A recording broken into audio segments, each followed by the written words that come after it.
This is a presentation that I would like to call Modes of Madness, Melancholy and Hysteria in Shakespeare's Hamlet. Mental illness in literature has been presented in a wide spectrum with varying representations, from subtle descriptions hinting at insomnia and depression to more physical, long-lasting ramifications of serious self-inflicted bodily harm. The English literature displays a wide collection of people suffering as a result of the sickness of the mind, and Shakespeare's works are no exception. And so to start off, I want to share the definitions of both melancholy and hysteria. Melancholy, as defined by the Oxford Languages Dictionary, is a feeling of perceived sadness, typically with no obvious cause.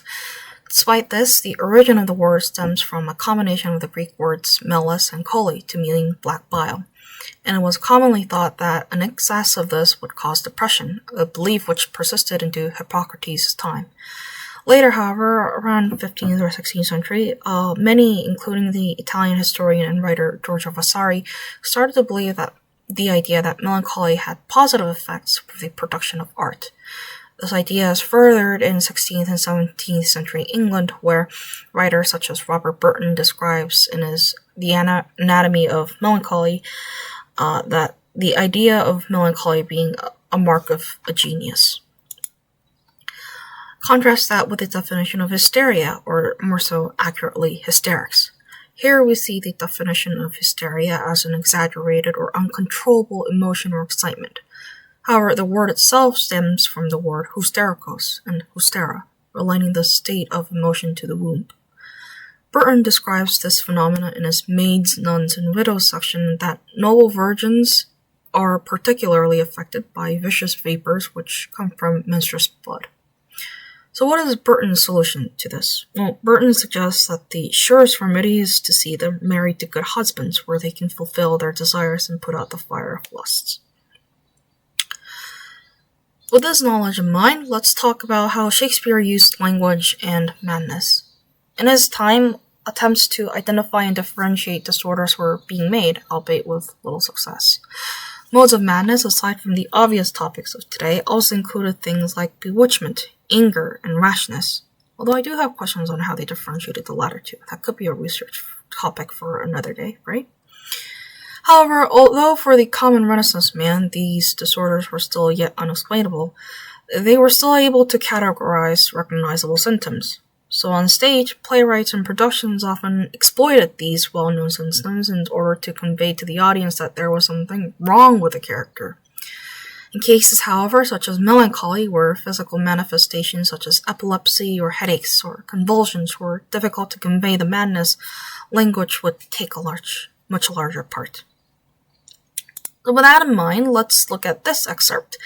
This is the scene that we as an audience see Hamlet being actually depressed in his own right, because for most of Act 2 and Act 3, Hamlet is just pretending to be insane in the eyes of the public, and we never really know if he's telling the truth. But this is Act 1's scene 2, way before he actually meets the ghost. And there are parts of the soliloquy that demonstrate his despair and depressed attitude. How weary, stale, flat, and unprofitable seem to me all the uses of this world. Here he demonstrates quite well his frustration at being unable to do nothing but watch. But break my heart, for I must hold my tongue. So he knows, even in a state of depression, that there is a form of authority over him, and that there is a current king, and that as a son he cannot verbalize his criticism of his mother outright. Not just yet. This soliloquy shows that he would rather take his life if God hadn't forbid it, so he as a Christian knows that it is in his compass to refrain from committing suicide and has enough willpower to place a divine authority over his own. But more specifically, look at how he tells the audience this fact. It's full of adjectives, describing his unwillingness to exist. Even though this downtrodden, sad, and depressed melancholy is perceived as a form of madness, the language used here is to describe it as illustrated. He alludes to Niobe, the Greek mythological figure. He makes comparisons of the Danish court to that of an unweeded garden. So what is the point here? The point is that even though Hamlet certainly feels depressed, his language still suggests that he still holds intellect. intellect enough to continue the understanding of 1. Power dynamics, 2. Religious taboos, and 3. The social compass of knowing when to hold his tongue, etc., etc. It is important to note, once again, that even in Act 1, Shakespeare does not demonstrate Ophelia as a character who is dim-witted. Though she does not respond to her father Polonius in the same way, as we mentioned before, she treats Laertes as her equal in both intellect and moral standards, even on the umbrella of the patriarchy. This ability to criticize others does not go away even under the influence of hysteria.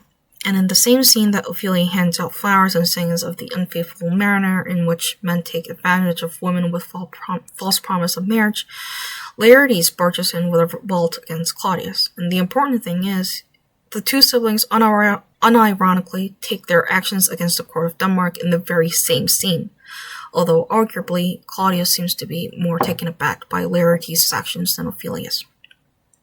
And despite this, it is the death of Ophelia that leaves a more permanent stain on the moral goodness of the Danish court. Laertes, even though he arrives with an army strong enough to suppress Claudius' own, he eventually turns back to Claudius' side, proving how fickle his decisions are.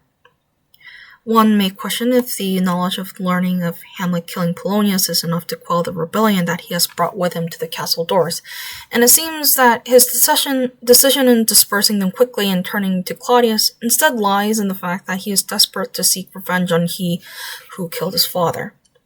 Meanwhile, Ophelia does no such thing.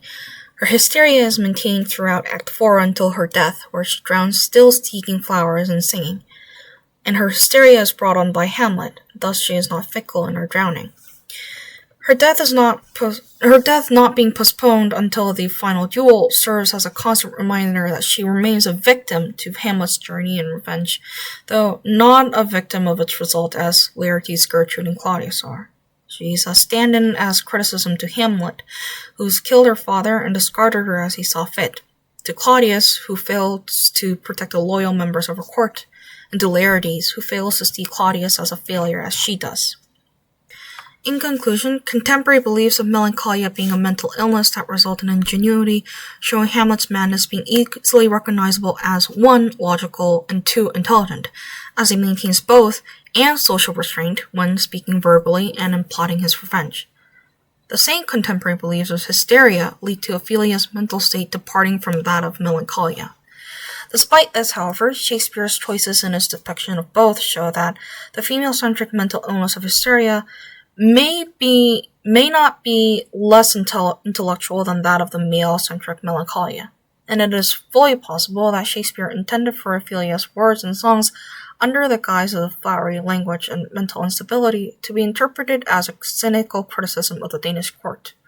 The ambiguous nature of the gentleman's words hangs true overall.